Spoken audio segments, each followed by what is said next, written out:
இணையத்தில் பெரிய சர்ச்சையாக போயிட்டுருக்க டாஸ்மாக் ஊழலும் அதில் தொடர்புடைய தயாரிப்பாளர் ஆகாஷ் பாஸ்கரன், தொழிலதிபர் ரத்தீஷ், இவங்க 2 பேருமே அமலாக்கத்துறை தேடிட்டு வந்துட்டுருக்காங்க.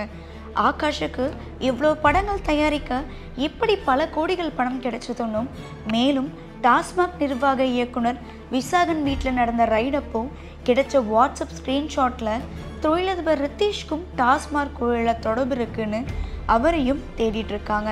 2 பேருமே துணை முதல்வர் உதயநிதி ஸ்டாலினுக்கு நெருக்கமானவங்கன்னு சொல்லிட்டு இருக்காங்க.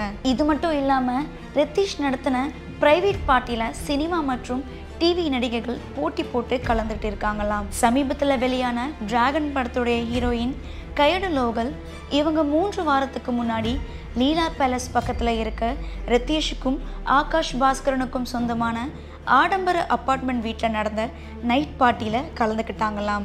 இதுதான் அந்த வீட்டில் நடந்த கடைசி பார்ட்டின்னு சொல்கிறாங்க. ஏன்னா இந்த பார்ட்டி நடந்தப்போ தான் இடி ரைட் நடந்து ரித்தீஷ் தலைமறைவாகியிருக்காரு. இந்த அப்பார்ட்மெண்ட் வீட்டில் எனி டைம் ஏதாவது ஒரு பார்ட்டி நடந்துக்கிட்டே இருக்குமாம். இந்த பார்ட்டிக்காக கயடு லோகல், அஞ்சு கொரியன் போன்ற பல நடிகைகளுக்கு 35 லட்சம் ரூபாய் மதிப்புள்ள கிஃப்ட்ஸ் வந்து கொடுப்பாங்களாம்.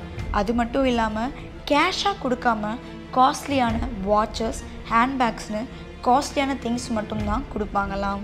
இது மட்டும் இல்லாமல் விஜய் டிவியில் இருந்து சில ஆங்கர்ஸ்னு பலரும் இந்த பார்ட்டிக்கு கலந்துக்கிட்டாங்களாம்.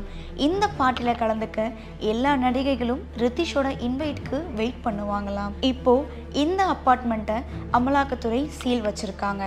இந்த பார்ட்டிக்கு முக்கிய புள்ளியாக நயன்தாராவுடைய ஹஸ்பண்ட் டைரக்டர் விக்னேஷ் சிவனுக்கும் இந்த பார்ட்டியில் மிகப்பெரிய தொடர்பு இருக்குன்னு சொல்கிறாங்க. அமலாக்கத்துறை ரைட் நடந்து ரித்தீஷ் தலைமறைவாகியிருக்காருன்னு தெரிஞ்ச உடனே விக்னேஷ் சிவன் எஸ்கேப் ஆகி டைரக்டாக திருவண்ணாமலைக்கு போயிட்டாங்கன்னு சொல்கிறாங்க.